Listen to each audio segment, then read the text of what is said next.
Merci beaucoup.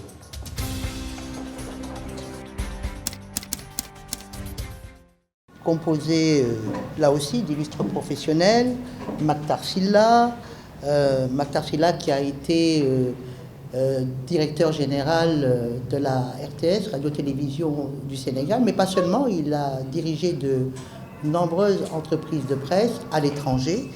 Nous y reviendrons tout à l'heure. Nous avons le colonel Antoine Wardini, qui est très connu dans le milieu de la presse, puisqu'il a été le directeur de la DIRPA, et Célessec, qui est enseignant au CESTI.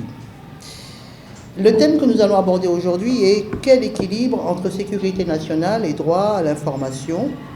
C'est un thème qui a été retenu dans le cadre de la célébration de la Journée internationale de la liberté d'expression. C'est une journée qui nous amène aussi à définir la liberté de presse comme une condition nécessaire à la jouissance de tous les droits de l'homme. Cette journée doit mettre en lumière le lien entre la liberté de la presse, la liberté d'expression et de tous les autres droits. 4 libertés fondamentales sont énoncées dans le préambule de la Déclaration universelle des droits de l'homme de 1948. La liberté d'expression, la liberté de croyance, la liberté de vivre à l'abri de la peur et du besoin. Et vous aurez sans doute remarqué que la première de cette liberté est la liberté d'expression. Je me demandais tout à l'heure par qui commencer, qui parmi nos illustres invités allait ouvrir le débat. Et naturellement, mon regard se tourne vers Célessec, qui va nous faire le point sur ce droit fondamental inscrit à l'article 19 de la Déclaration universelle des droits de l'homme de 1948. Quand on m'a demandé de préparer quelque chose sur ce sujet, j'étais un peu embarrassé. Non pas parce que le sujet était en soi difficile, c'est vrai, c'est un sujet difficile, mais c'est juste la présence dans le libellé du concept de sécurité nationale, qui est un concept juridiquement qui n'est pas très bien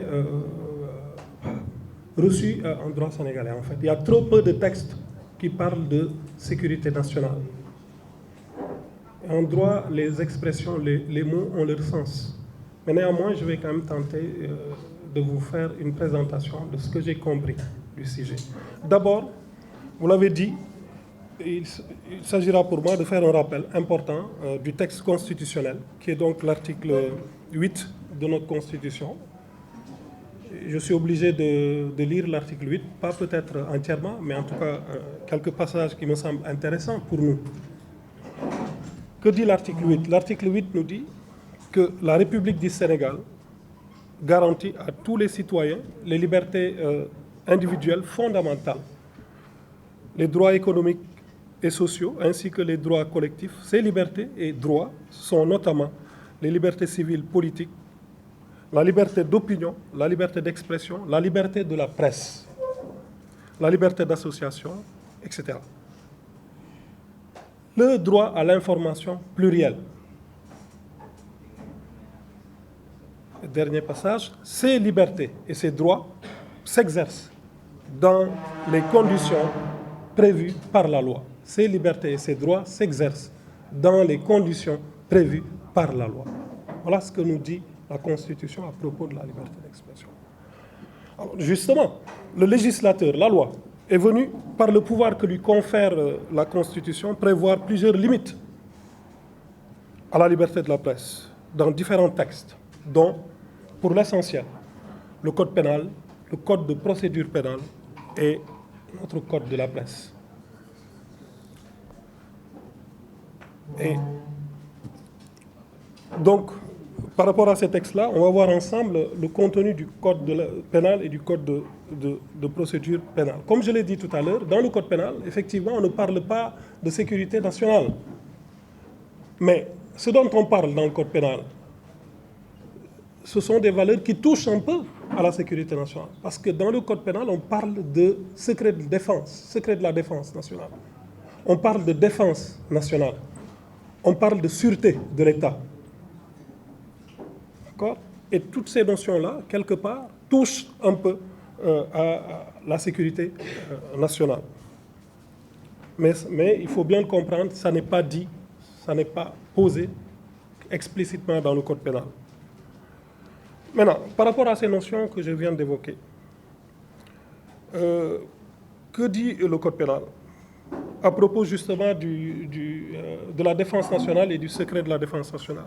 Il y a l'article 58 qui parle de trahison par divulgation d'un secret de la défense nationale à une puissance étrangère. Cette trahison, elle est punie de travaux forcés à perpétuité. Trahison, travaux forcés à perpétuité. Article 58, limite de la liberté de la presse.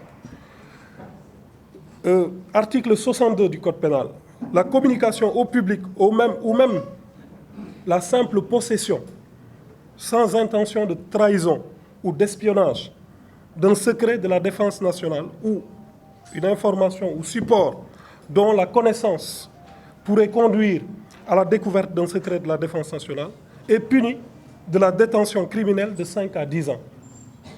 Détention criminelle de 5 à 10 ans. Article 5. Article 64 du Code pénal. Communication au public ou à une personne non qualifiée, sans intention de trahison ou d'espionnage, d'une information militaire non rendue publique par la hiérarchie, par l'autorité compétente, et dont la divulgation est manifestement de nature à nuire à la défense nationale, ça, c'est puni d'un emprisonnement d'1 an à 5 ans. Et enfin, je pense que cet article-là, vous le connaissez très bien, et d'ailleurs, je lève la confusion, c'est l'article 80, qui ne vise pas à réprimer l'offense au chef de l'État, mais qui vise à réprimer un autre délit. Article 80 nous dit quoi? Problématique. Les autres manœuvres et actes de nature à compromettre la sécurité publique ou à occasionner des troubles politiques graves, à enfreindre les lois du pays, sont punis d'un emprisonnement de 3 ans au moins et de 5 ans au plus et d'une amende de 100 000 à 1 500 000 francs. Voilà, si vous voulez, les principales infractions que l'on peut souligner et effectivement par lesquelles on peut venir limiter le travail des journalistes et même emprisonner le journaliste. Alors la question principale, c'est celle-là. Est-ce que la loi a entouré la protection de ces intérêts collectifs fondamentaux de garanties suffisantes et effectives contre leur abus, leur usage abusif, le recours abusif? Est-ce qu'il y a des garanties pour empêcher le recours abusif à ces notions? Ça, c'est une question fondamentale qu'il faut poser. Et ça n'est pas souvent abordé dans notre pays parce que les gens sont un peu frileux. Quand il s'agit de défense nationale, de secret de la défense nationale, les gens ne veulent pas en parler parce que c'est trop sacré, etc. Mais néanmoins, il faut le dire, et d'ailleurs il y a des initiatives sur le plan international qui montrent la pertinence justement de questionner ces notions-là.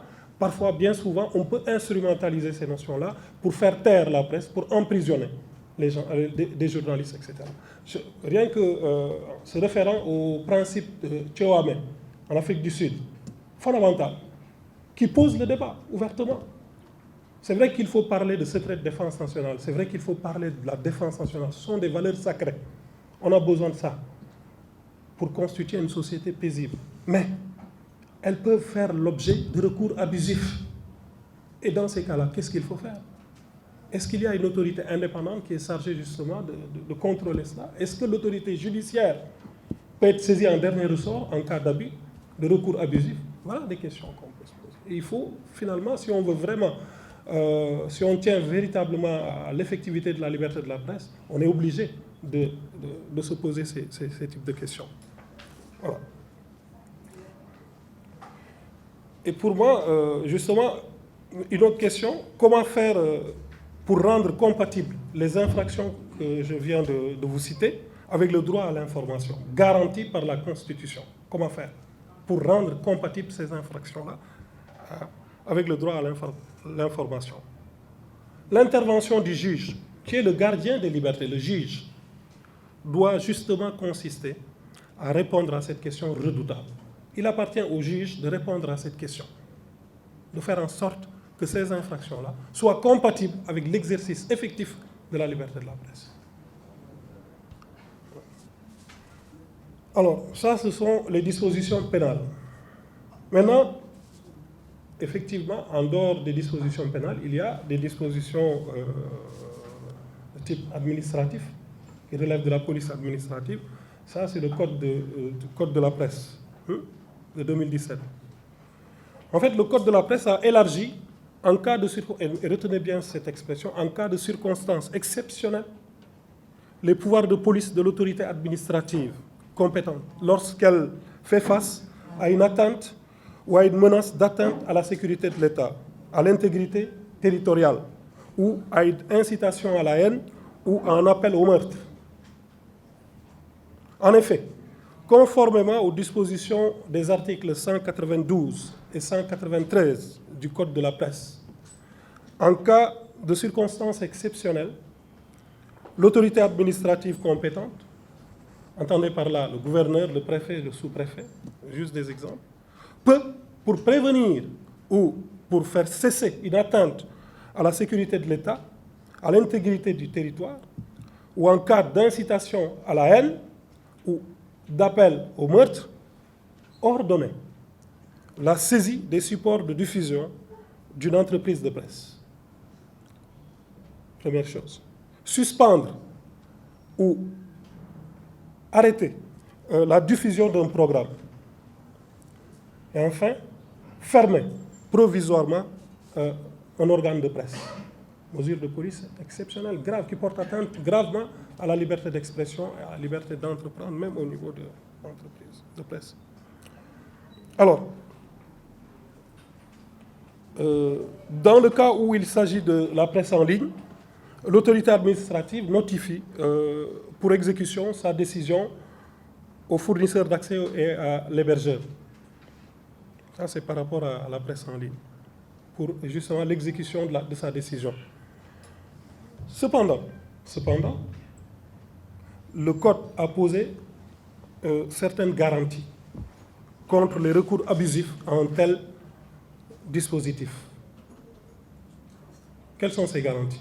Premièrement, les mesures de police édictées à l'article 192 du Code de la presse ne peuvent être mises en œuvre qu'en cas de circonstances exceptionnelles. Ça veut dire qu'en période normale, elles sont exclues. Il faut que l'autorité administrative, et donc en dernier ressort le juge, caractérise le caractère exceptionnel des circonstances. Et ça, le Code pénal ne fait qu'entériner la jurisprudence antérieure.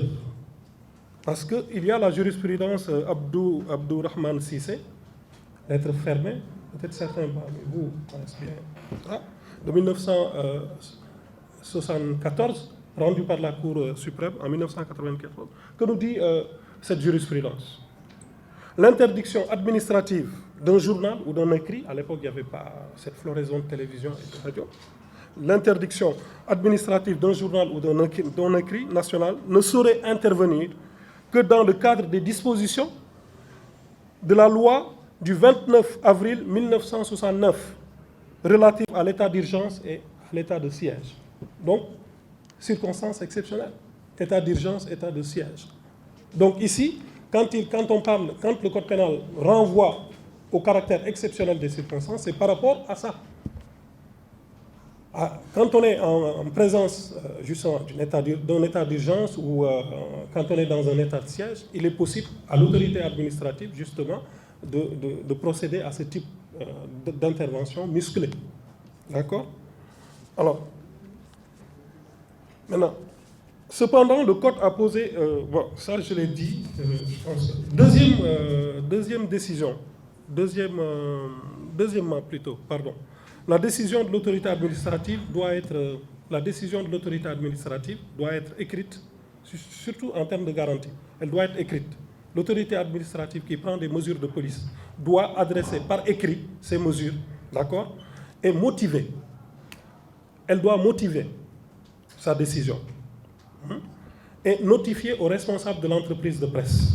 Donc écrite, motivée et notifiée aux responsables de l'entreprise de presse. Pour quelle raison? Justement pour permettre à ce dernier de saisir immédiatement la Cour suprême d'un recours en annulation ou en suspension de la décision. Donc il est possible immédiatement, après notification, de saisir la Cour suprême d'un recours en annulation ou en suspension de la décision. Ça, ce sont des protections.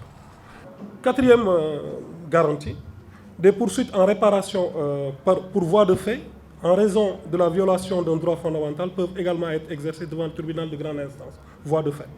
Si l'administration n'a pas respecté la légalité.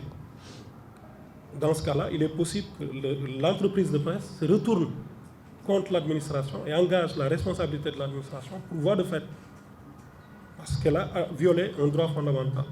Alors, ces garde-fous, je vais conclure, sont-ils suffisants, ces garde-fous dont je viens de faire la mention? Est-ce qu'ils sont suffisants pour garantir la liberté de la presse? Je vous pose la question. Au total, pour moi, il appartient aux juges de donner une vie concrète à la liberté de la presse. Cuino d'Ornano n'avertissait-il pas au cours des débats sur la loi du 29 juillet 1881 à la Chambre des députés en France qu'en matière de liberté de la presse, tout est dans le juge. En matière de liberté de la presse, tout est dans le juge. Car, comme le souligne fort justement Prévost Paradol, la loi a bien moins d'importance en matière de presse que la juridiction, parce que la loi ne peut éviter d'être vague et de laisser une large place à l'arbitraire du juge. Cela est si vrai que pour savoir si la presse est libre chez un tel peuple, tel ou tel peuple, nous ne songeons pas à nous enquérir de la loi qu'on lui applique, mais nous demandons tout de suite et d'instinct qui la juge. Espérons que le juge saura être intransigeant pour rendre compatibles ces restrictions avec l'exercice effectif de la liberté de la presse. Je vous remercie. Merci donc pour cette brillante présentation. Vous avez vraiment insisté sur le fait que le droit de la presse était une liberté fondamentale consacrée par les textes internationaux et la Constitution du Sénégal. Quant au concept de sécurité, vous avez tout de suite placé les limites en précisant que selon vous, il y a trop peu de textes qui en parlent.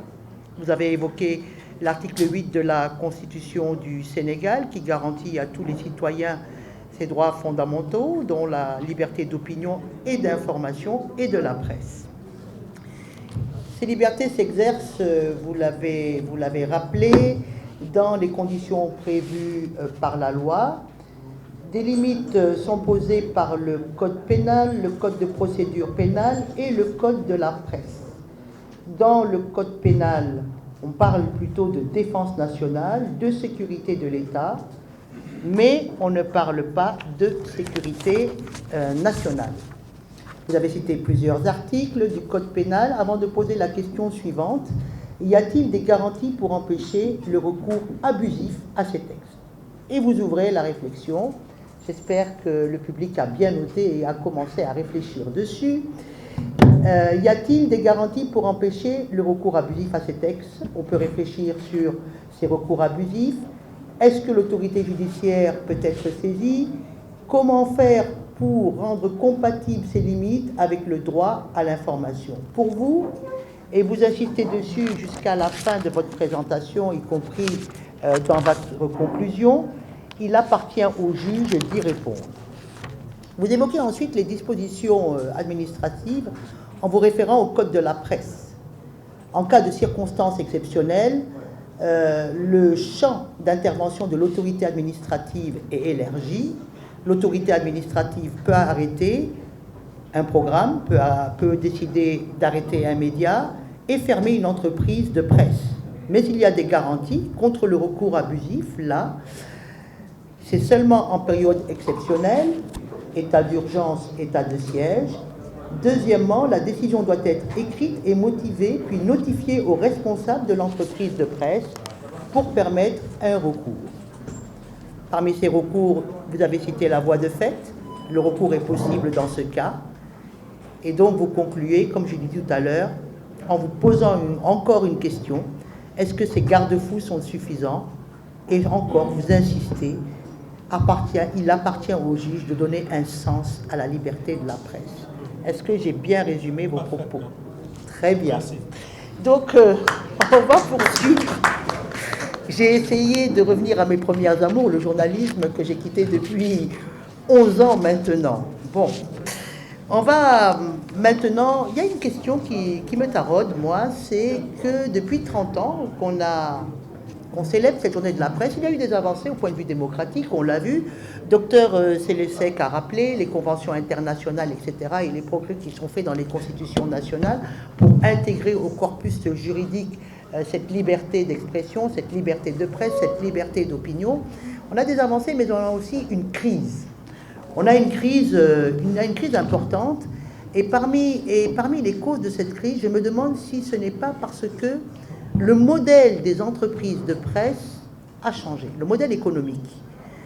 Et là, je me tourne vers Maktar Sylla, qui est docteur ès lettres, angliciste, juriste, mais surtout dans cette discussion qui nous intéresse, Maktar Sylla a été et est toujours le dirigeant de grosses entreprises de presse. Il a dirigé au Sénégal la RTS, la radio-diffusion-télévision du Sénégal, au Cameroun, il a dirigé des groupes de presse, il en a dirigé au Gabon, il a dirigé TV5, et aujourd'hui, il est à la tête de Label Média, plus Sassou, société éditrice de Label TV, qui est un organe panafricain, Suniou Label TV et Label Radio. Maktar Sylla, est-ce que vous pouvez répondre à cette question que je viens de poser? Le modèle des entreprises de presse, est-ce qu'il n'est pas mis en cause? Il est clair qu'il y a une corrélation entre les textes et l'aspect économique et la viabilité des entreprises. Les textes, normalement, dans un environnement régulé, j'en connais quelques-uns, quand j'étais, comme on dit, en Occident, notamment en France avec TV5, vous êtes dans un environnement qui est régulé, où les règles du jeu sont précisées pour l'ensemble des acteurs, et vous avez une sorte véritablement d'équilibre des pouvoirs où chacun joue sa partition. Il y a quelques années, et je l'ai dit ici au Sénégal, par une sorte d'impertinence, j'ai dit qu'on ne pouvait pas octroyer les licences de radio et de télévision sur le perron de l'avenue Roume du palais présidentiel. Quand on veut véritablement construire un secteur qui soit un secteur, pas seulement qui serve, qui soit un relais, puisque c'est notre mission d'être un secteur transversal, qui appuie toutes les autres politiques publiques. Aucune politique publique aujourd'hui ne peut réussir sans l'apport des médias. C'est clair, net et précis. Quand on vous invite à des manifestations et que vous n'y êtes pas, la manifestation ne commence pas. C'est ça la réalité. Mais ce n'est pas également un secteur dont on se sert comme ça, c'est un secteur qui est économique. Dans beaucoup de pays dans le monde, notamment dans le monde dit développé aujourd'hui, dans le monde émergent, les médias sont de véritables entreprises économiques viables qui font de l'argent, qui gagnent de l'argent, où les jeunes reporters, vos questions que vous posez ne se posent pas, où véritablement il y a un vrai statut des personnels, où il y a des contenus de qualité, où il y a des moyens, il y a des méthodes d'exonération, d'accompagnement des médias de manière générale, et on ne va pas les réinventer. Nous sommes dans un contexte où effectivement, y compris le secteur public, n'est pas financé correctement, malgré les efforts qui ont été faits ces dernières années, il faut le reconnaître, ne sont pas précisés. On nous parle de quelque chose qu'on prendrait sur les factures d'électricité, etc. Mais comme tous les autres secteurs, le secteur public des médias doit être financé de manière claire, transparente, régulière, indexée au coût de la vie et aux charges de l'entreprise en fonction des mandats qui sont confiés à l'entreprise publique. À côté de ça, il y a les entreprises privées. Aussi privées soient-elles, elles accomplissent des missions de service public. Je ne suis pas sûr qu'il y ait une seule entreprise dans ce pays privé qui gagne de l'argent, qui si elle gagne de l'argent, qu'il soit en règle avec le fisc, qu'il soit en règle avec tout au niveau social, etc., etc. Et c'est ça le véritable défi. Et cela n'est possible que lorsqu'on met en place une véritable régulation, une autorité qui sans doute sanctionne quand il le faut. Mais son rôle premier, ce n'est pas de sanctionner, c'est d'organiser l'espace médiatique de manière plurielle. Célé l'a dit, mais si on s'y reporte à la Constitution du Sénégal, y compris dès le préambule, les toutes premières phases, le Sénégal affirme son adhésion à la Déclaration des droits de l'homme et du citoyen de 1789, et je passe pour le reste à tous les autres instruments juridiques internationaux. Donc le respect des libertés fondamentales. Pour que cela soit possible, il faut qu'il y ait des médias forts, des médias viables, des médias qui puissent produire de la qualité. Aujourd'hui, ce que nous produisons sur la plupart de nos chaînes, sur toutes nos chaînes, est-ce que cela répond à de la qualité? Est-ce qu'on ne va pas vers une simple course d'audience? Est-ce qu'en termes d'accompagnement des jeunes que nous prenons dans nos entreprises, est-ce que l'accompagnement y est? Mais on ne va pas demander aux gens de faire des travaux titanesques, etc. Si l'environnement est dérégulé, où il y a plein d'acteurs qui sont là, au détriment de véritables professionnels, où il y a des gens aujourd'hui, c'est bien d'investir, on peut interdire à personne d'investir là où il veut, mais où il y a des gens aujourd'hui qui investissent dans ce secteur-là, mais qui n'ont rien à voir avec la communication, qui ont des agendas et des visions qui sont tout à fait différentes de ce que nous autres professionnels pouvons avoir en termes de passion, de vocation, de partition à jouer au niveau national et international, mais là, il se pose des questions fondamentales. Donc je pense que véritablement aujourd'hui, la question de la viabilité économique des entreprises de presse se pose au Sénégal.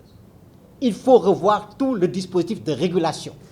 L'autorité de régulation de l'audiovisuel à l'heure actuelle doit être repensée, reformatée, ouverte à d'autres perspectives en tenant en compte et en faisant des projections sur les 20 prochaines années. C'est possible parce qu'il y a des chercheurs, il y en a un aujourd'hui, il y en a d'autres peut-être dans la salle, qui font effectivement de la recherche, qui savent quelles sont les projections dans X années. Il y a 20 ans, quand je faisais le Smart 21 à la RTS, ce qui se passe actuellement, je l'avais prédit, je l'avais dit, je l'avais défini. En faisant les projections nécessaires. On sait ce qui va se passer dans les prochaines années. Comment ça va s'accélérer.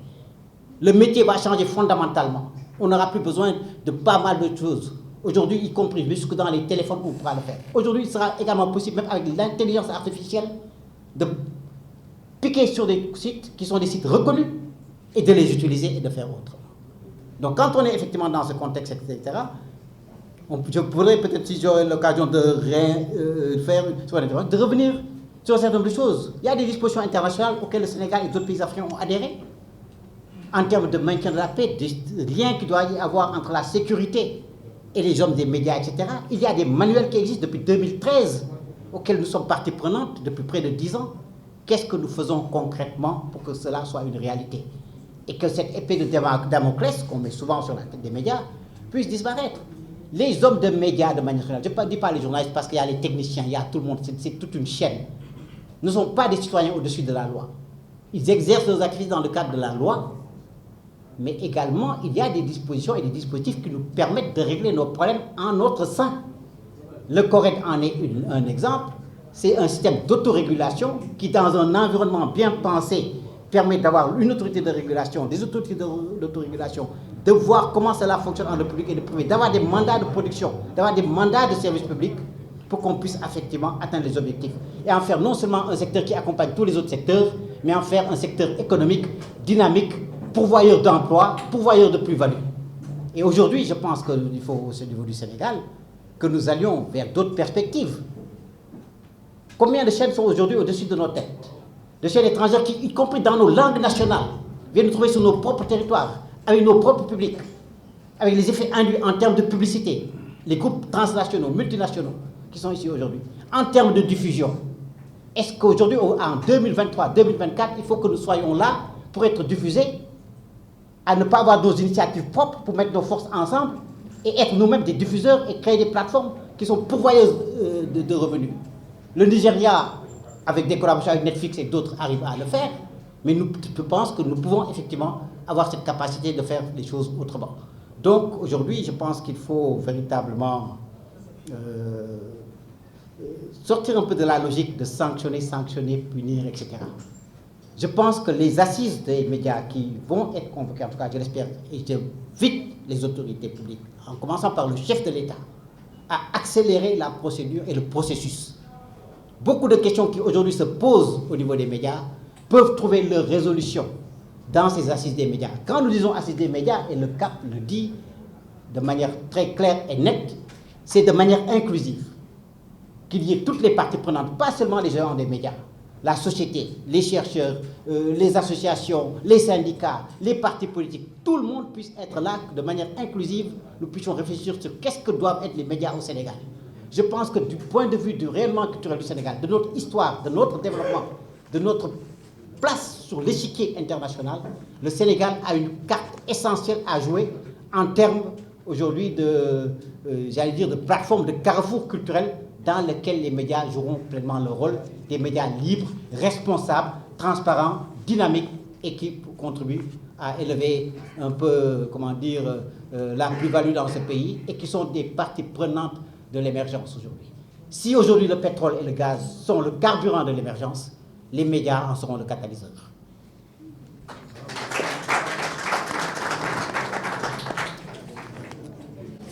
L'environnement est régulé et chacun joue sa partition. Selon vous, aucune politique publique ne peut réussir sans l'appui des médias, mais c'est surtout un secteur économique. Dans le monde, les entreprises de presse sont des acteurs économiques et vous insistez beaucoup là-dessus. Et nous sommes malheureusement dans un contexte où même le secteur public n'est pas assez financé et où les entreprises privées ont des difficultés. Revenant sur les libertés fondamentales, vous rappelez les dispositions contenues dans la Constitution et vous pointez du doigt la viabilité des entreprises de presse qui, selon vous, se posent et parce qu'il manque sans doute une vision prospective. Vous parlez de faire des projections, d'envisager, de préparer l'avenir. Et à ce sujet, c'était très intéressant. Vous nous avez plongé 20 ans en arrière avec votre projet SPART. Ensuite, vous évoquez les dispositions prises entre les hommes de médias et les forces de sécurité, je suppose, quand vous parlez de sécurité, et vous indiquez que des mesures ont été prises et sont même contenues dans des manuels. Et c'est vrai que colonel Wardini et moi-même qui avons servi dans des missions de paix de l'ONU, nous avons des guidelines sur justement toutes ces questions-là qui sont effectivement contenues dans des manuels, je confirme. La régulation, pour vous, donc il existe le correct. Il nous faut un secteur beaucoup plus dynamique pour vous dans cet environnement donc régulé, transparent, car il nous faut un secteur très dynamique pour prévenir l'implantation de groupes étrangers qui prennent la part de marché des entreprises sénégalaises. Donc vous restez tout au long de votre présentation très focus sur le modèle économique de l'entreprise de presse. Pour vous, l'économie est au cœur, j'ai l'impression, est au cœur donc du système, permet la régulation, permet aux journalistes d'avoir de meilleurs revenus, bref, et permet aussi la liberté d'expression, etc. Et enfin, vous terminez en disant qu'il faut sortir de la logique des sanctions et redonner sa place à l'entreprise de presse, je suppose privée, Mactar. Public et privé. C'était un peu... Public et privé. Très bien. Je n'ai rien omis. Bon. Donc, on va poursuivre et pour conclure avec le colonel Wardini, qui a été le directeur de la DIRPA, c'est la Direction de l'information et des relations publiques des armées. Colonel Wardini va nous mettre vraiment dans le sujet. Je sais qu'en cette journée-là, depuis ce matin, quand je regardais la presse, les revues de presse partout, on parlait de cette journée-là, les journalistes arrêtés à gauche, à droite, les journalistes, la pression sur les journalistes tués ici, tués sur les champs d'opération. Je sais que c'est un sujet qui vous tient beaucoup à cœur parce que vous aimeriez bien, je crois, pouvoir faire votre travail très correctement, avec le maximum d'efficacité, sans pression aucune. Mais comme l'a dit M. Seck tantôt dans son introduction, il a dit que tout est dans le juge. Je crois qu'il a bien dit. Hein? Et je crois que Matar également est revenu, après avoir parlé de l'environnement, il a parlé en quelque sorte de la menace même qui pesait sur les entreprises de presse. Et c'est par là que je voulais aborder mon intervention en vous rappelant que il est clair, il est sûr que l'État ou bien le gouvernement est à lui seul, c'est à lui seul qu'il incombe la responsabilité définitive de la sécurité nationale, et donc seul le gouvernement est en position d'affirmer qu'une information ne doit pas être divulguée si elle est susceptible de nuire à la sécurité nationale. On parlera beaucoup de sécurité nationale ici. C'est quoi la sécurité nationale d'abord? La sécurité nationale, à mon avis, d'après les recherches que j'ai faites et vu mon expérience là-dessus, c'est brièvement développé comme défini comme l'ensemble des moyens, institutions, doctrines, activités, ressources, de nature civile et de nature militaire, mis en œuvre par un État pour protéger ses intérêts nationaux essentiels, que ce soit en temps de paix, en guerre ou en temps de crise. Donc ça, c'est quelque chose à prendre en compte et c'est important de le dire dès le début. Pour un gouvernement, il est difficile de trouver un équilibre. Pour le gouvernement et même pour les presses, il est vraiment, je crois, difficile de trouver un équilibre entre la sécurité nationale et le droit à l'information. C'est un peu difficile et vous le vivez tous les jours, vous le vivez sur le terrain, tout simplement parce que dans certains pays, le juge, comme disait M. Zek tout à l'heure, est souvent taxé. S'il n'est pas taxé, il fait preuve d'allégeance envers le gouvernement, surtout quand on invoque la sécurité nationale. Dès qu'on parle de sécurité nationale, du terrorisme, le juge est prompt à s'aligner vers le gouvernement, donc au détriment de la presse qui veut informer. Alors que vous voulez informer et vous devez informer. Le public a besoin d'être informé et l'opinion publique a besoin d'être informée. Donc vous, votre rôle, c'est de l'informer. Mais le risque est là. Comme il a dit, tout est dans le juge. Il y a des débordements, des fois, qui sont appelés débordements par une partie, la partie gouvernementale, que la presse n'appelle pas débordement, c'est votre travail normal. Et souvent, vous allez voir pendant toute votre carrière de journaliste, vous allez avoir à vous frotter un peu avec les forces de sécurité, avec la loi, avec les institutions gouvernementales, alors que vous êtes en train de vouloir faire votre travail.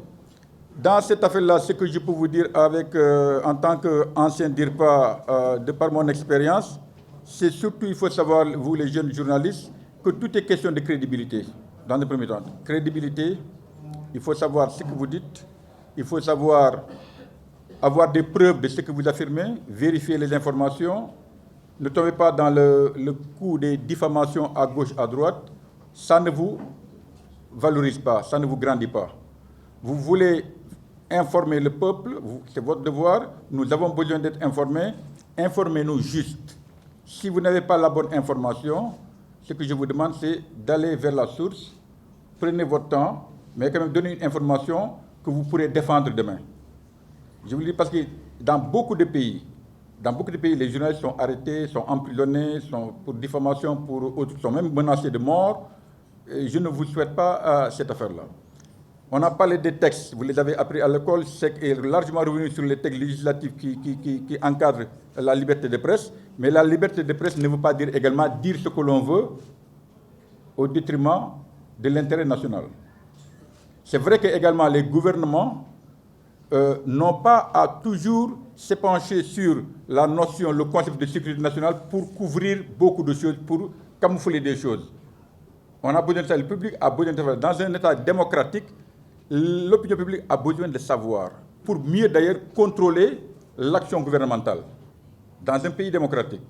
Est-ce que ça se passe comme ça tout le temps? Ça peut se passer de cette façon au niveau du Sénégal. Les chefs d'État qui sont passés, que ce soit Wade, que ce soit Diouf, que ce soit Macky Sall, chacun a montré sa volonté d'accompagner la presse. Mais on voit ce qui se passe des fois sur le terrain, qui a tort, qui n'a pas tort, c'est tout un problème. Donc, ce que je veux vous dire ici, c'est que en matière de communication, moi, je suis dans l'armée et je suis sûr et certain que si j'étais invité à ce panel-là, c'est pour vous permettre d'avoir une meilleure idée de comment travailler avec les forces de défense et de sécurité. Et ça, je crois que on l'a fait depuis longtemps. Ici, parmi vous, il y a des stagiaires, il y a des journalistes qui sont de grands patrons de presse aujourd'hui, qui ont même eu à travailler avec l'armée. Je ne demande pas de vous socialiser avec l'armée. Je ne vous demande pas de vous socialiser même avec les institutions gouvernementales. Je vous demande quand même de comprendre comment fonctionnent les institutions, quels sont les risques que vous encourez si vous dites des choses dont vous n'avez pas les preuves, et comment vous devez vous comporter pour faire effectivement et très bien votre travail. On a eu des journalistes ici, de grands renom, les Meiloum et consorts. Je ne vais pas dire qu'ils ont été corrompus, pourtant ils ont travaillé avec l'armée pendant longtemps, parce qu'ils ont été à un certain moment même habilités à travailler. Il y a la question d'habilitation pour rentrer dans les affaires du gouvernement ou bien dans les affaires de l'armée pour travailler avec eux, savoir comment ils vivent, comment ils travaillent, comment ils... Parce que c'est important. Si vous voyez la guerre aujourd'hui en Ukraine, il y a des choses qui sortent.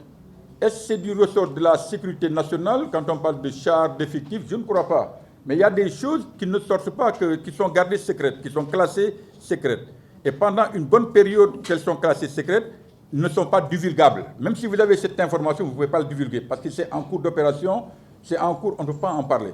Une fois que maintenant la période d'opération, bien la période de classification est dépassée, elles vont être déclassifiées et vous les saurez de toute façon. Et aucune vérité ne restera gardée éternellement. Vous les saurez tôt ou tard. Mais des fois, il y a des choses qu'on ne peut pas dire rapidement sur le terrain. Par exemple, pour nous les militaires, qui allons sur le terrain, même si ce n'est pas sur le terrain, la crise ici au niveau du Sénégal, avec les partis politiques, vous êtes sur le terrain, vous êtes en train de communiquer. On a vu des Walfadjri à Mbacké, je crois, on a vu des organes de presse qu'on a arrêtés, tout ça parce qu'il y a une façon de procéder qui n'a pas été respectée par les deux partis. Nous, dans l'armée, on nous appelle la grande muette, mais moi je refuse ce terme-là. On parle, on communique, on donne des communiqués de presse, on invite, on reçoit des journalistes dans nos camps militaires pour une imprégnation d'une semaine, 2 semaines. Ils travaillent comme ils voient comment on vit, comment on dort, ils connaissent tout et on leur explique ce que c'est que la République, ce que les institutions et comment on compte travailler.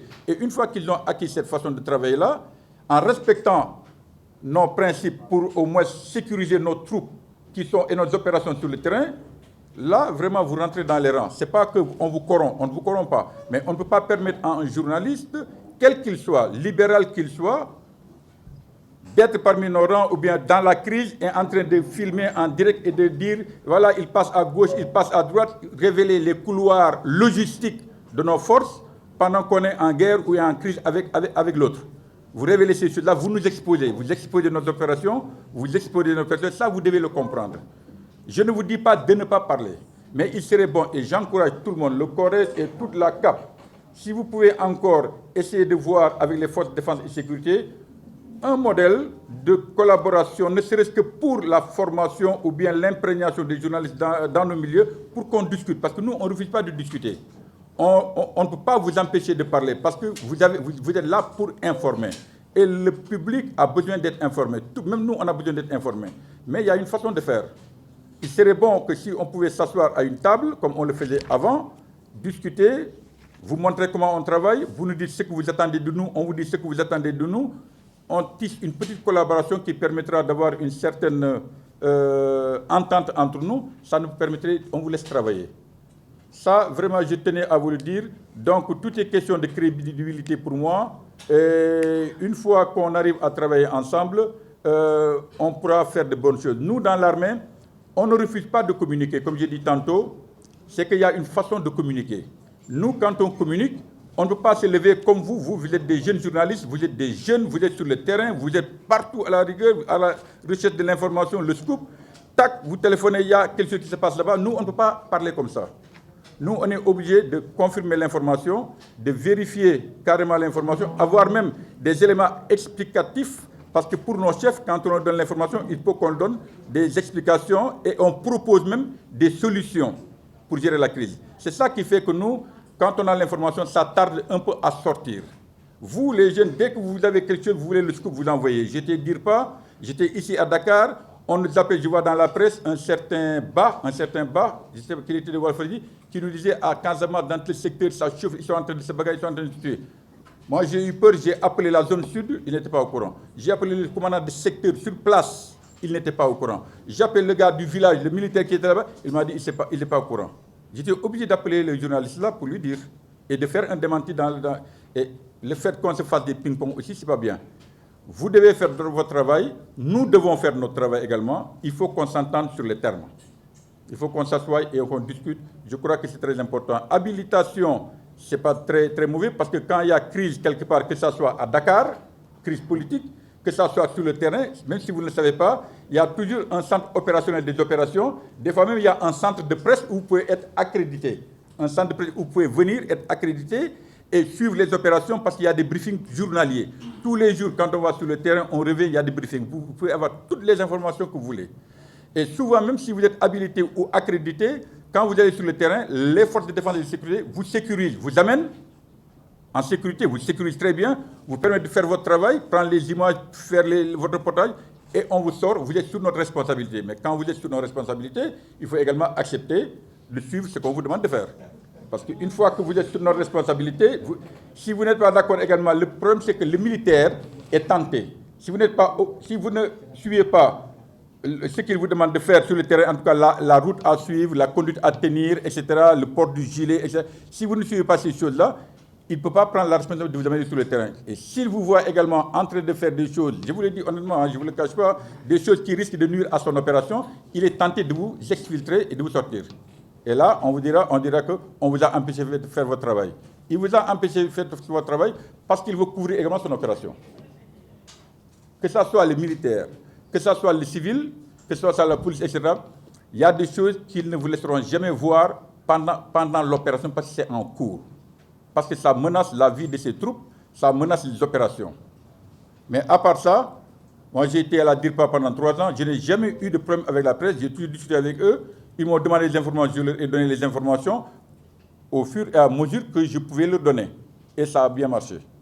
Donc en tout cas, je vous encourage encore à être crédible, à essayer de vérifier vos informations avant de les passer pour éviter d'être taxé de ceci ou d'être accusé de cela ou d'être arrêté ou menacé. Moi, c'est en quelque sorte, pour le moment, ce que j'avais à dire. S'il y a des questions de façon, je pourrais revenir plus en détail là-dessus. Merci, colonel. Donc, vous avez invité tous les journalistes, surtout les jeunes, à venir rejoindre vos formations. Et moi, je vais inviter maintenant les invités à cette discussion. Bon, c'est vrai, le constat qu'il fait avec les chiffres qu'il donne sont le constat et le rapport, notamment fait par Reporters sans frontières annuellement, le rapport qui est aujourd'hui sur la place publique, où on se rend compte que des pays dits un peu du Nord, comme la Norvège, la Suède, etc., sont toujours en première ligne. Ce n'est pas très étonnant parce qu'un pays comme la Suède, dès 1766, a eu sa première loi sur la liberté de la presse. Donc avant la décade de 1789. Une solution définitive, il n'y aura pas de solution définitive. Il n'y a aucun pan, aucune activité de la vie humaine qui peut avoir une solution définitive.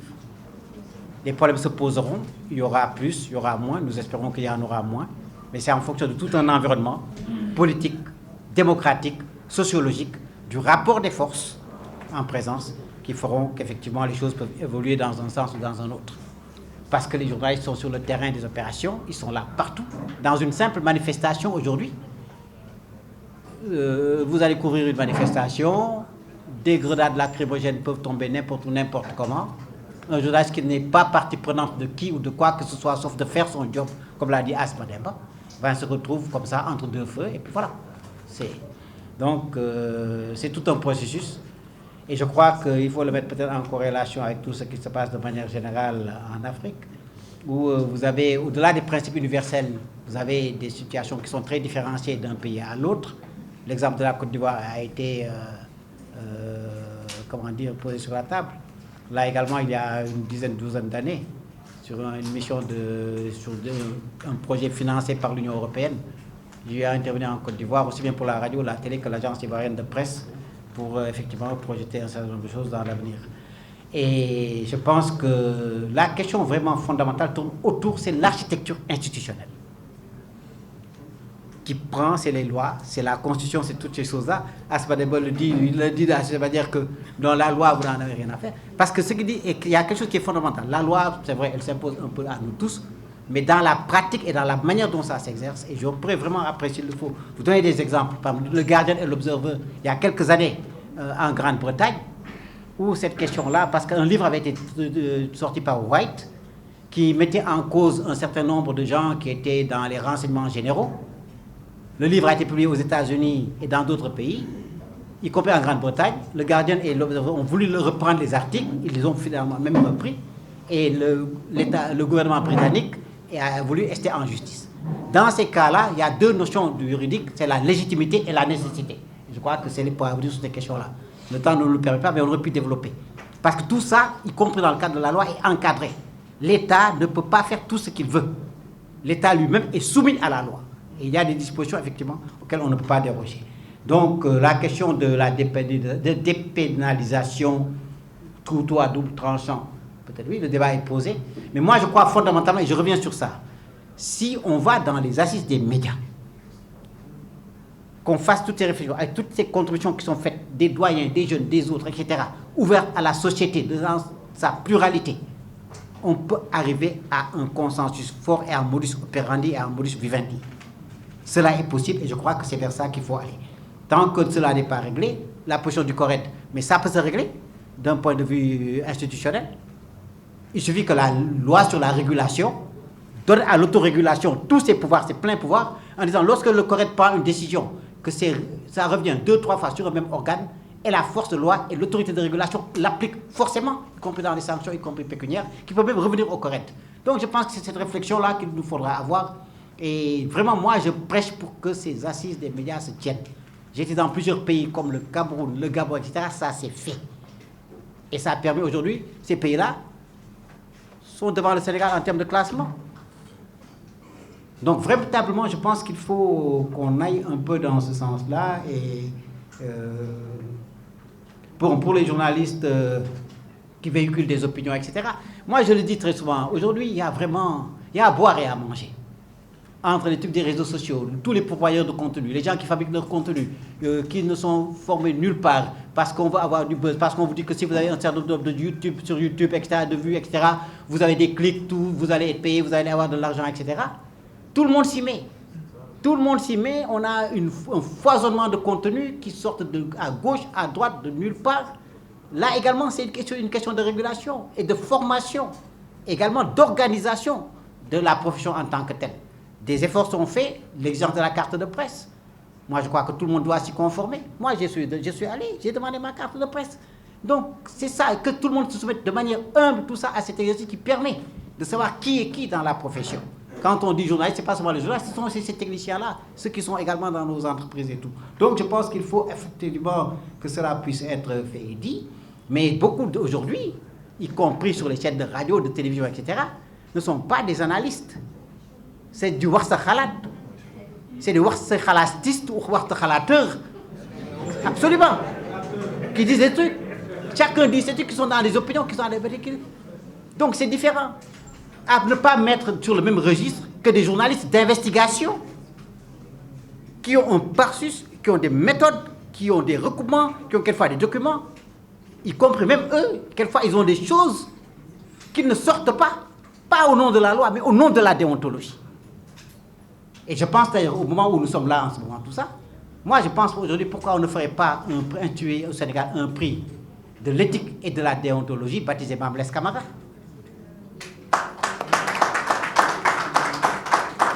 Voilà peut-être une première réaction, mais honnêtement, je pense qu'il faut mettre de l'ordre dans la profession. Les gens sont libres d'analyser, les gens sont libres de donner des points de vue, de commenter, etc. Mais tout ça doit se faire dans des cas très précis et de manière professionnelle. Mignel peut revenir sur des choses qu'elle a faites ou d'autres, etc. On a parlé d'Amadou Mbaye Loum, à qui on rend également hommage, qui a fait des choses extraordinaires au niveau de l'armée. Pourquoi pas revenir vers la notion de l'émission qu'il y avait sur la RTS, l'armée-nation, mais cette fois-ci qui est une initiative de l'armée, qui l'ouvre à tous les médias, y compris les sites, les médias électroniques, les photographes, tout le monde, et que cette initiative-là soit partagée, que ce soit une émission hebdomadaire avec des gens d'origine diverses, etc., et qu'il soit une véritable sorte un peu d'espace, d'échange, de réflexion, de renforcement, de communion entre l'armée, nation et l'ensemble de la société, au-delà des médiateurs et des pourvoyeurs d'informations que nous sommes. Je pense qu'il y a des choses comme ça qui peuvent être véritablement mises en place. Et enfin, on aurait pu dire tellement de choses au niveau de la liberté d'expression, des exemples qui se passent, parce qu'on n'est pas également dans un îlot clos. Il y a des règles et des pratiques internationales qui font que même lorsque ce sont des informations dites sensibles, dès qu'elles tombent dans le domaine public, elles ne sont plus des informations sensibles. Le colonel l'a dit à un moment, il y a des choses, quand on est dans des périodes de troubles, dans des périodes de tension, etc., au moment des opérations, d'accord, mais après, ça tombe dans le domaine du public. Et quelquefois, le journaliste qui est aujourd'hui encarté, embedded, comme disent les anglophones, comme il a dit, dans les trucs comme vous l'avez dit, qui sont encadrés, etc. Mais ils ont intérêt quelquefois à ne pas dire cette chose, parce que si certaines informations parviennent et peuvent créer effectivement une question de sécurité, lui-même qui est là au sein des troupes, sa propre sécurité est engagée. On sait aujourd'hui aussi que beaucoup de journalistes dans ce pays ont eu des rencontres, ont eu des informations, ont plein de choses. Cela a dit tout à l'heure, il a donné certains exemples, mais il y en a d'autres, plein d'autres, de journalistes qui ont des informations qui ne sortiront jamais sur la place publique. Donc je pense que c'est une question de responsabilité, parce qu'en définitive, nous sommes dans la même société. Si on n'a pas la paix, et il faut que les gens se rendent compte que la paix est une denrée essentielle. Moi, j'ai eu, pendant le truc de la Côte d'Ivoire, entre les 3 présidents, j'étais en Côte d'Ivoire. J'étais en Côte d'Ivoire, au bord de la lagune, dans un hôtel où j'ai vu des gens qu'on a jetés dans la lagune. J'ai vu des tirs, j'ai vu des gens tomber, morts, etc. J'étais au Kenya quand il y a eu l'attentat contre l'ambassade des États-Unis. À l'époque, j'étais à Africa Online, ainsi de suite, ainsi de suite. En Mongolie, il y a quelques années, dans une mission de consultance, où il y a eu des... Quand vous êtes dans un pays où cela se passe véritablement, où vous êtes dans une situation de tension extrême, vous faites attention à tout pour préserver la paix. Et ça interpelle tous les acteurs, les médias en sont, l'État en est un, les partis, quels qu'ils soient, en sont partie intégrante. Et c'est dans ce processus qu'il faut s'engager, parce que sans la paix, aucune émergence n'est possible, aucun développement n'est possible. Merci pour la question. D'emblée, je voudrais dire que si on est là, ou bien si je suis là personnellement, c'est pour vous dire la vérité, je ne suis pas là pour des confrontations, ce n'est pas mon genre.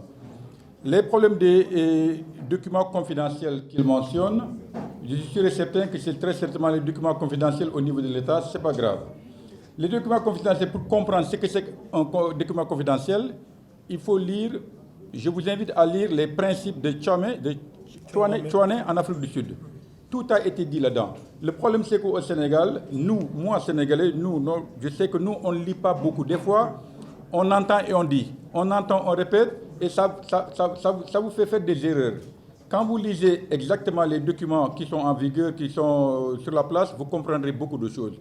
Les principes de Tchouané en Afrique du Sud reviennent de long en large sur la liberté de presse. Les documents à divulguer, les documents à ne pas divulguer, ce qu'il faut faire pour le droit de long en large. Maintenant, est-ce que le Sénégal a pris part à ce sommet? Je ne sais pas. Si le Sénégal n'a pas pris part à ce sommet également, je vous invite, vous, les journalistes, vous avez un grand rôle à jouer dans la démocratie sénégalaise. Je sais que vous n'êtes pas des politiciens, mais vous pouvez, de par vos opinions, vos reportages crédibles, etc., vous pouvez en tout cas impacter positivement l'opinion publique pour que cette opinion publique fasse voter par ses élus au niveau de l'Assemblée les lois qu'il faut faire voter pour changer les choses. Comme on a dit, on a besoin d'une société démocratique. Et pour avoir une société démocratique, il faut que cette société-là soit bien informée, de façon crédible encore, pour pouvoir orienter les actions du gouvernement. Si on n'agit pas sur les actions du gouvernement, on laisse le gouvernement faire ce qu'il veut, ça ne peut pas marcher. Comme je voulais vous dire tout à l'heure, un gouvernement ne peut pas invoquer de façon définitive, de façon indéterminée, ne pas évoquer cette notion de sécurité de défense, secret de défense. Ce n'est pas possible. Il y a une durée, je vous ai parlé de la classification, il y a une durée de classification de ces documents-là. Une fois la durée dépassée, les documents sont déclassifiés. Quels sont les documents classés défense au secret défense, etc. Je suis sûr et certain que beaucoup d'entre nous ne savent même pas de voir quels sont ces documents. On nous dit, j'ai tapé quelqu'un, on veut enquêter un ministre, il dit secret défense. Non, ça, ce n'est pas un secret défense. Quelqu'un l'a dit tout à l'heure, les informations qui ont un intérêt particulier pour le public, que le public doit savoir, à un certain moment même, vont au-delà de questions de secret défense. Il faut voir ce que c'est un document estampillé secret défense, parce que le plus souvent, on l'évoque, mais ce n'est pas exactement ça. Et à force d'abuser avec secret défense, l'État même peut saper les principales protections institutionnelles, telles que l'indépendance de la justice, peut-être impactée, à force de parler de secret défense, le juge étant dans le coup peut ne plus jouer son rôle, donc l'indépendance de la justice est bafouée, l'état de droit est bafoué parce que les gens ne verront plus quels sont leurs droits, et c'est un droit à secret défense, on ne vous dit pas. Tout ça, c'est des choses qui ne font pas partie du jeu démocratique. Dans une société, dans notre société, ce que je peux vous dire, toute personne, fonctionnaire ou non fonctionnaire, surtout les personnes non fonctionnaires comme vous, toute personne fonctionnaire ne doit pas pouvoir être sanctionnée pour la réception d'un document, la possession ou la divulgation au public d'informations classifiées. Ça, c'est les principes de Tchouané en Afrique du Sud. On a le droit de chercher l'information, on a le droit d'informer. Mais cela ne veut pas dire aller jusqu'à voler ou casser ou faire quelque chose pour trouver l'information. Aller défoncer des bureaux pour trouver l'information, ça c'est condamnable. Mais rechercher journaliste d'investigation pour trouver l'information et informer là, normalement, dans un pays démocratique, on ne doit pas vous causer des problèmes. Si les problèmes menaces persistent, ça se cause également ici, jouez votre rôle, informez le public, l'opinion publique, que cette opinion publique prenne ses responsabilités et fasse voter les lois qu'il faut faire voter pour protéger les journalistes. Une fois que les lois sont votées, vous pouvez en jouir. Quand on parle de... Moi, quand j'étais DIRPA, je vous dis que j'ai fait DIRPA pendant 3 ans, en tant que directeur. Avant même, j'étais chef de division. 3 ans de directeur de DIRPA, j'étais de 2004 à 2007. Je n'ai jamais eu un problème avec la presse, ni de démenti, ni de contre-vérité, parce que je collaborais et ils collaboraient avec moi très bien. Ce que j'ai fait, c'était très simple. Quand j'ai pris la DIRPA, moi, je vous le dis, j'ai invité, première action, j'ai invité les organes de presse à m'envoyer des représentants à l'état-major pour qu'on discute carte sur table. Comment on doit travailler. Je sais que vous devez informer, je sais que j'ai des choses que je ne peux pas donner à temps, etc. On a discuté, on a mis la carte sur table et tout le monde a compris les jeux et on a travaillé. On a fait des séances d'imprégnation dans les camps pour former les gars. Ce n'est pas pour les corrompre, non.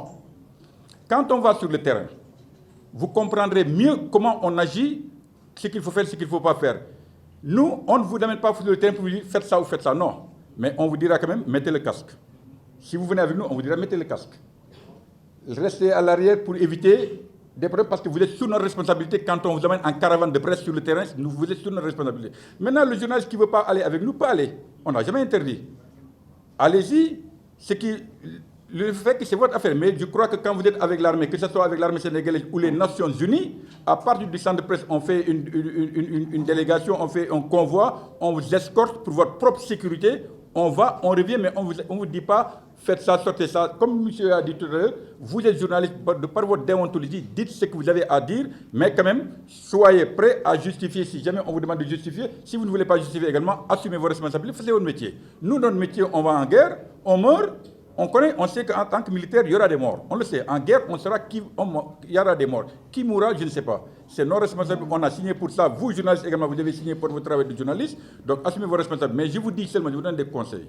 Quand vous travaillez avec les gens, moi, en tout cas, je n'ai jamais dit à un journaliste, faites ça, faites ça. Je les brief. Je peux les briefer avant le déploiement sur le terrain. Vous êtes libre de prendre mon briefing, vous êtes libre de prendre vous êtes libre de ne pas le prendre. Vous êtes libre de faire ce que vous voulez avec votre plume. Mais en tout cas, ma responsabilité, une fois que vous êtes avec nous et que vous partez avec nous sur le terrain, comme à l'opération Kadialok au nord de Bignona, quand on avait détruit les bases de Salif Sadio, la presse était venue, j'étais là-bas. On les a amenés visiter, prendre des photos, etc. Là, vous êtes sur nos responsabilités. On va vous dire, ne passez pas là, parce qu'il y a des mines. Attention aux mines ici, passez par là. Si vous ne respectez pas ça, nous, on est obligé de vous sortir sur le terrain, parce que si vous mourrez là-bas, vous êtes sous nos responsabilités. Maintenant, si vous partez par votre propre initiative, vous êtes libre de faire. Allez faire vos enquêtes, faites ce que vous voulez. Très bien. Mais même, je vous dis encore, même à l'ONU, Quand vous allez sur le terrain, les gens vous amènent sur le terrain. Regardez en Ukraine, je vous le répète encore aujourd'hui, en Ukraine, les journalistes LCI, France 24, etc. qui vont sur le terrain, ils vont avec des troupes, que ce soit des troupes russes ou bien des troupes ukrainiennes. Mais ils suivent l'itinéraire qu'on leur demande de suivre. Ils font le reportage maintenant comme ils veulent le faire. On ne peut pas vous demander, si vous faites ce qu'on vous dit de faire exactement, de façon partielle, c'est votre affaire. Vous devez rester crédible, je vous l'ai dit tout à l'heure, crédible, avoir des informations correctes, avoir les preuves qu'il faut pour les étayer, etc. Les sources, gardez vos sources, on ne vous frappera jamais pour vous demander une source. Moi, en tout cas, je ne l'ai jamais fait. Je n'ai jamais payé un journaliste pour dire quoi que ce soit. Et quand j'ai quitté au bout de 3 ans, si vous le voulez bien, demain, je vais vous envoyer tous les témoignages que la presse m'a envoyés pour nous féliciter pendant 3 ans. Je n'ai jamais eu, même Diamakoun, même le MFDC ne m'a jamais contredit quand je parlais. Parce que quand je parlais, je disais exactement la vérité vérifiable. La vérité vérifiable. Sur le terrain, il n'y a rien à cacher. Quand il y avait des opérations qui se passaient au Soudan, vous pouvez demander à Ndeye Fatou Si, vous pouvez demander à Antoine Diouf, vous pouvez demander à certains journalistes, Jean Messa, il n'est plus là malheureusement. Quand il y avait des gens, moi je les appelais, je leur donnais l'information avant qu'ils ne soient même au courant. Mais je leur donnais l'information à chaud et je leur dis, je vous reviens, je vais chercher des compléments d'information. Mais avant que vous ne l'entendiez ailleurs, il se passe quelque chose au Soudan. Nos troupes sont dans une embuscade, etc. Je reviens pour les chiffres, etc. Je vais chercher les informations. Mais je préférais leur dire ça avant qu'ils ne disent autre chose. La presse est allée jusqu'à dire au général Fall qu'ils ont tellement d'informations avec le colonel Warren qu'ils n'ont même plus besoin de chercher. Et pourtant, je n'ai pas menti. Donc, une bonne collaboration vous permettra de faire votre travail très correctement. Mais comme le monsieur a dit tout à l'heure, si vous faites ce que je vous dis sans faire ce que vous devez faire de par votre démocratie, c'est que vous êtes fautif. Faites votre travail, mais nous, on va vous faciliter le travail, on vous amènera sur le terrain, on vous montrera par où passer, on vous protégera et on vous ramènera en base arrière. Si vous ne voulez pas, vous pouvez aller de votre progrès, ça, on ne vous dira pas autre chose. Voilà en quelque sorte ce que j'avais à dire sur la question. Alors, comme vous avez encore le micro, vous allez peut-être répondre à Mamati Khan, qui est étudiante et pressée de rejoindre, pressée d'être journaliste. Alors elle se demande si l'État fait la différence entre professionnels des médias, journalistes et les personnes qui sont sur les réseaux sociaux. Mais je voudrais pour cette question, parce que vous l'avez déjà dit tout à l'heure, est-ce que l'armée fait la différence ? Est-ce que l'armée fait la différence entre journal professionnel et réseaux sociaux? Moi, je ne crois pas. Je ne crois pas, je ne vois pas. Moi, j'ai été dire pas, et dans l'armée, vraiment, l'information, nous, on fait du monitoring de l'information. Toute information qui sort, on fait le monitoring, on essaie de l'analyser, voir d'où ça vient et essayer de vérifier le point de départ, la source, etc., pour avoir quelque chose de très correct. Vous savez, aujourd'hui, avec la globalisation, ce monde atomisé par la presse, les mamans, les papas, les cultivateurs même en Casamance ont le téléphone et tac, ils envoient. On ne peut pas contrôler cette information. Les informations vont passer, qu'on le veuille ou non. Mais c'est à nous maintenant, en tout cas au niveau de l'armée, nous, toute information qui sort, que ce soit d'un journaliste, que ce soit d'un paysan sur le terrain, que ce soit d'une personne tierce, on prend en compte et on essaie d'étudier pour vérifier. Et on prend le temps de les vérifier avec nos éléments sur le terrain. Parce que nous, on a des éléments déployés sur tout le terrain. Donc, partout où ça se passe, on a un secteur ou un commandant de secteur qui pourrait aller voir. Donc, ça prend du temps, aller voir, vérifier et nous informer avant qu'on dise quoi que ce soit. Donc, effectivement, il y a une proclamation constitutionnelle qui dit qu'au Sénégal, le journaliste est libre de faire son travail. Liberté constitutionnelle. Ce n'est pas rien. On dit la République du Sénégal garantit à tous les citoyens l'exercice de la liberté de la presse. Et c'est la Constitution qui le dit. Même si, on l'a dit, effectivement, cet exercice est soumis effectivement, aux conditions posées par la loi. Mais toujours est-il que le principe est là. Pourquoi c'est difficile toujours de répondre à cette question? Il y a des dispositions du Code pénal et ça me permet justement de répondre à la fois à l'interpellation sur la dépénalisation. Au moment où nous parlons de dépénalisation, c'est vrai que ça a pris longtemps ce débat au Sénégal. Ce n'est pas aujourd'hui que ce débat a lieu. On parle tout le temps de dépénalisation au Sénégal. C'est pas rien, c'est quelque chose de bien que je salue. Mais au lieu de rester sur ça, parce que pour l'instant, le pouvoir politique n'est pas très favorable à ça. Au lieu de rester sur ça, posons-nous des questions beaucoup plus serrées sur les dispositions pénales elles-mêmes. Je prends l'exemple, par exemple, d'un délit comme la diffamation, comme la diffusion de fausses nouvelles, où il est possible de mettre sous mandat de dépôt un journaliste. Je ne parle pas de dépénalisation. Hein.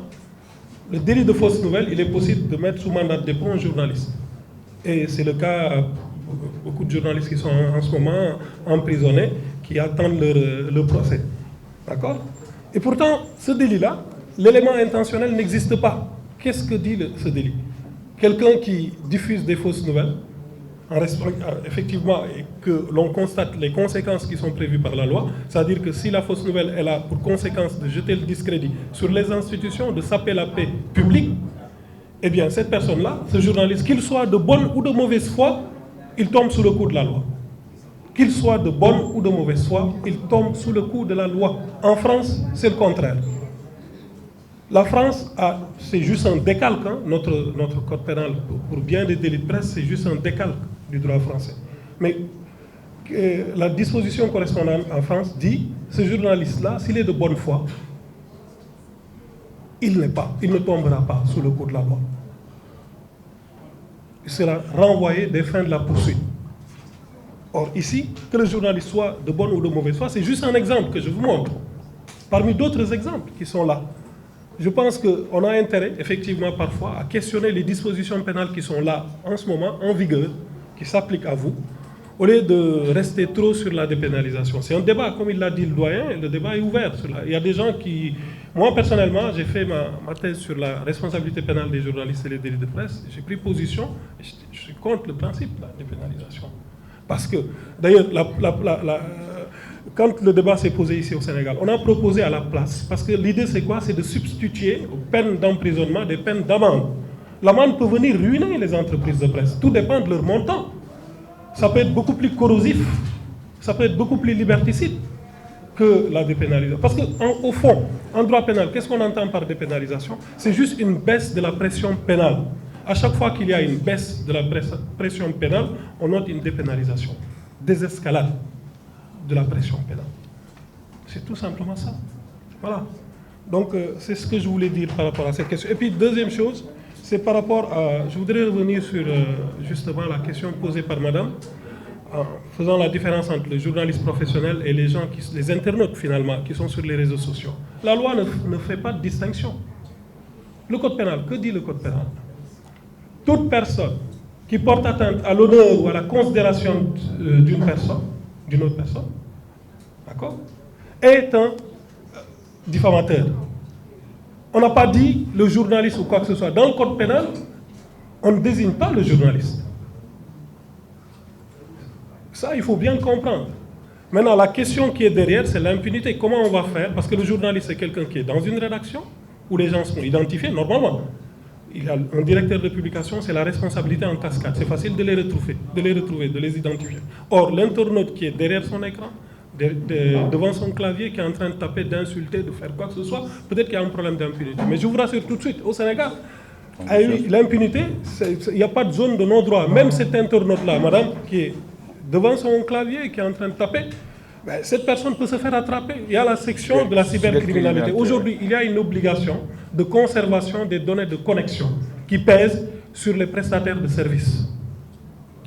Et l'autorité judiciaire peut justement les enjoindre, donner ces données-là. Et à partir de ces données-là, on peut retrouver effectivement l'identité de ces personnes. Donc il n'y a pas de zone de non-droit. Même les internautes anonymes qui pensent qu'il est vraiment là sous le coup de l'impunité. Non, c'est faux. Il est possible tout à fait de le punir. Donc il n'y a pas de différence. Voilà. C'est ce que je voulais répondre. Je voudrais donc... on ne peut pas clôturer sans revenir sur le commentaire et les conseils de notre amie Mademba. Il vous a bien précisé que libre à vous de suivre ses conseils, mais que vous devez être prêt à en assumer les conséquences. En tout cas, nous remercions le CORED pour cette belle initiative, la CAP, le CORED, la CAP et toutes les associations partenaires. Je vois que toutes les associations sont représentées ici, hein, le SENPIX, ancienne, nouvelle génération, les jeunes reporters, je crois. Excusez-moi, ça fait longtemps que je ne suis plus dans le milieu et j'ai un peu des trous de mémoire, comme on dit. Et avec l'âge, ça ne s'arrange pas. Nous avons pu faire le tour avec Dr Seck, Colonel Wardini, Maktar Sylla, le tour de la problématique sécurité nationale et liberté de presse, non sans rappeler que la liberté d'expression était un droit fondamental, si ce n'est le droit fondamental, hein, puisqu'il est placé en première position, comme on l'avait dit tout à l'heure, et Dr Seck confirme. Donc on a pu explorer le droit, les textes consacrés à cette liberté d'expression au Sénégal, avec la Constitution qui consacre ce droit. Ensuite, le colonel Wardini a beaucoup insisté sur l'équilibre entre les impératifs de la sécurité nationale et l'exercice de la profession. Et vous-même, dans vos questions, vous avez repris ces problématiques.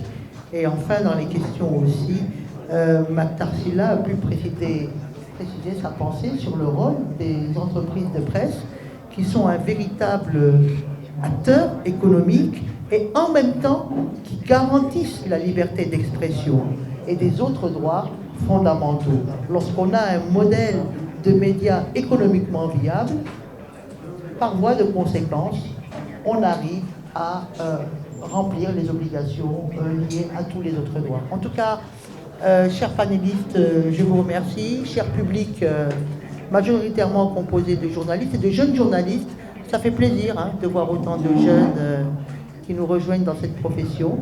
Je vous dis un grand merci et puis bon courage.